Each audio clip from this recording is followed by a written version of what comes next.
J'écoute de temps à autre des enregistrements de Deleuze, du philosophe, qui était un de mes collègues à la fac, à Vincennes ou à Saint-Denis. Moi, j'enseignais les maths, mais je faisais des conférences sur bien d'autres choses, notamment sur les rêves, où Lacan et toute sa bande venaient assister. Et donc Deleuze parle du désir et il dit, ben voilà, vous autres, vous ne savez pas ce que c'est que le désir, vous en parlez mal. Le désir, c'est pas d'avoir un objet de désir, c'est de faire des ensembles. On désire dans un ensemble, dit-il.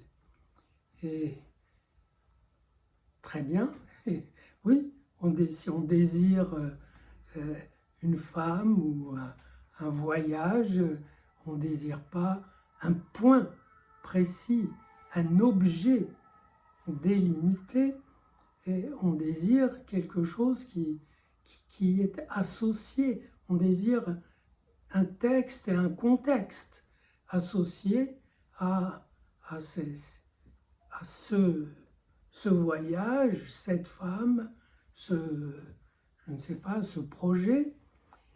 Et je crois que c'est un fait d'observation courante.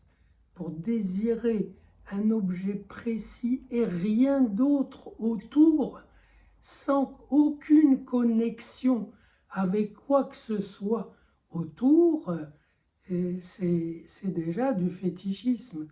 Donc, il y a une espèce de malentendu avec la psychanalyse. C'est vrai qu'il y a des discours psychanalytiques, y compris de Lacan, qui parlent de l'objet cause du désir, l'objet petit a, qui est la cause du désir et qui n'est pas toujours facile à délimiter.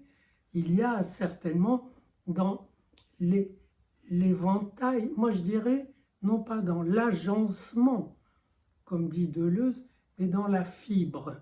Je pense que quand on désire, il y a une fibre qui se constitue, qui est un ensemble ou une collection de choses, d'événements, de sensations, etc., avec des points plus vifs dans la fibre. Et désirer, c'est finalement, et là je vous parle de mon langage, c'est avoir un faisceau de toutes ces fibres qui sont associées à des circonstances différentes, à des états de désir différents.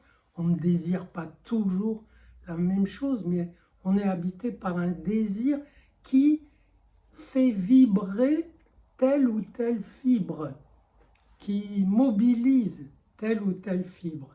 Et finalement, désirer, c'est pouvoir se promener, faire des transversales dans les fibres.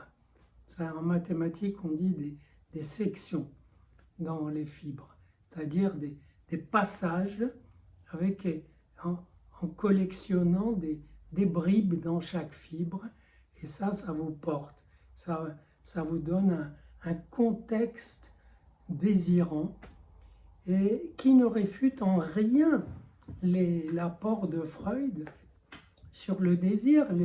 Freud dit que le désir est en grande partie inconscient, mais qu'il s'est intéressé à notre enfance, à ce qu'on a pu désirer dans l'enfance. Bon, il a pointé qu'on désirait, que le garçon était attiré par sa mère, la fillette par son père. C'est pas un scoop, mais ça fait pas un désir pour la vie. Les patients qui viennent, ils ne disent pas qu'ils désirent papa-maman. Ils racontent leur vie, ils racontent leur enfance, ils racontent leur histoire actuelle, leurs fantasmes, leurs rêves. Entre nous d'ailleurs, un trait curieux, c'est que Deleuze dit qu'il n'a pas de souvenir d'enfance, ou très peu. Il se souvient seulement que quand la guerre a éclaté, il était élève à Deauville. Or, il est né en 25, donc en 40, en 39, il avait 14 ans. Et ce qui n'est déjà plus un enfant. En tout cas, et on ne désire pas ses parents, on désire avec l'espace parental dans lequel on a vécu, que j'appelle l'entre-deux parental.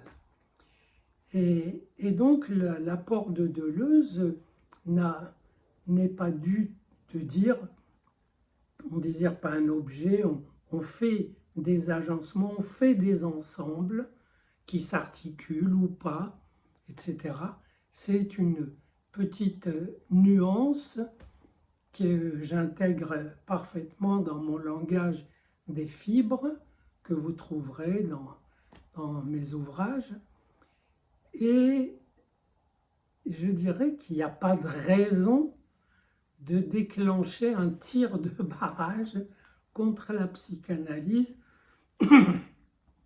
comme il le fait, et disant que la psychanalyse, c'est une horreur, on est confiné dans papa-maman, et il y a cette malédiction de la castration. Mais la castration signifie simplement, en langage deleuzien, que les ensembles que vous faites, dans lesquels vous désirez, ils ont des limites, ils sont bornés, ils occupent pas tout l'espace. Même quand ils filent vers l'infini, ils sont limités, parfois durement limités. C'est ça la castration et rien d'autre. Et ça vous oblige d'ailleurs à faire d'autres agencements, c'est-à-dire à mobiliser d'autres fibres, d'autres composantes de désir. Mais ce qui m'a frappé, du coup je l'ai écouté parler de l'enfance, je croyais qu'il allait parler des enfants, il a parlé de son enfance, et curieusement, donc, il n'a pas de souvenir d'enfance, et il a un souvenir après, il est entré à Paris, il avait 14-15 ans, il a été au lycée Carnot, dans le 17e, où il a fait sa philo, où il a passé toute la guerre, et il est impressionné par le fait que Oradour, ils l'ont su tout de suite. Oradour-sur-Glane, le massacre fait par les nazis. C'était déjà tardif. Qu'en est-il?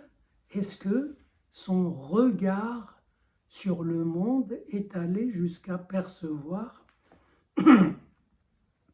la rafle du Veldiv de juillet 42? Apparemment, ça, il ne l'a pas perçu. En revanche, il a des souvenirs du Front populaire et de l'horreur qu'avaient les patrons de ce phénomène-là, de voir les ouvriers qui venaient voir la mer pour la première fois. Et il parle de l'antisémitisme féroce à l'égard de ce juif, Léon Blum, qui avait fait cette catastrophe, les lois sociales, les congés payés. Donc il savait ce que c'est que l'antisémitisme, il disait que sa famille l'était, mais aucune trace de la rafle du Veldiv, alors que dans le 17e, ça a dû se voir, y compris dans son lycée. Et en un sens, c'est très étonnant, parce que quand il était à Deauville, au lycée, enfin à l'école, il a fait connaissance avec un type qui était prof là-bas, qui s'appelait Alvax. Et Alvax est un juif, dont on l'a coupé parce qu'on a dit la logeuse là-bas, la gardienne, a alerté les parents, ce Alvax était peut-être un homosexuel. Mais lui, Deleuze l'a aimé. Et l'a aimé parce que ce type lui a ouvert le champ de la littérature. Donc, il a eu des connexions avec des résonances juives. Il a dû aussi avoir connaissance de Céline, etc., et de l'antisémitisme plus formulée, mais aucune trace dans ce témoignage sur le temps de guerre.